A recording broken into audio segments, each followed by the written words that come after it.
Hello' everyone, এয়া দেখিছেনে মই পিগ ফিডটো আজি শুকানকৈ দিবলৈ লৈছোঁ দেই। আৰু আপোনালোকে কেনেকুৱা দিয়ে জনাবচোন। আৰু এয়া চাওক, মানে বহুতৰে দানা দিয়া পদ্ধতিবোৰ বেলেগ বেলেগ হয় নহয়। তো আমিও আগত এনেকৈ তিয়াই মেলি দিছিলোঁ, যেনেকুৱা দানা দিয়া হয় তেনেকুৱা। কিন্তু আজি এসপ্তাহ দিন ধৰি এনেকৈ শুকানকৈ দিছোঁ। এটা সময়ত দুপৰীয়া ভাগটো এনেকৈ এটেমাকৈ দিছোঁ চবকে।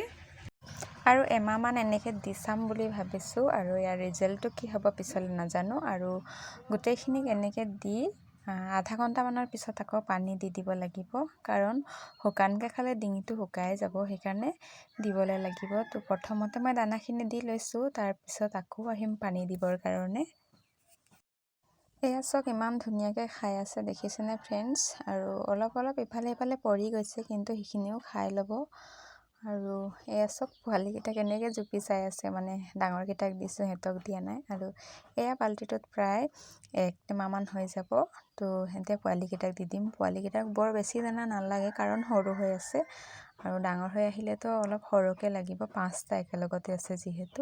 আৰু এনেকৈ ঢালি দিছোঁ, আৰু গোটেইখিনি একেলগতে খাই ল'ব। তাৰপিছত আধা ঘণ্টামানৰ পিছত আহিছোঁ, চাওক এয়া দানা এটাও নাই, চব খাই শেষ। আৰু এতিয়া ইয়াতে পানী চবকে দি দিম এটেমাকৈ, কাৰণ শুকানকৈ খাইছেতো, সেইকাৰণে এয়া চবকে পানী দি ল'লে ভাল হ'ব। আৰু আহিছোঁ মই পানী দিবৰ কাৰণে। এইফালে এইজনীৰ ইয়াতো নাই, চব দানা খাই শেষে কৰিলে। তাৰপিছত গোটেইকেইটাকে পানী চানী দিলোঁ, তাৰপিছত হৈ গ'ল পানী দি মেলি। তো আজিলৈ আহিছোঁ, বাই।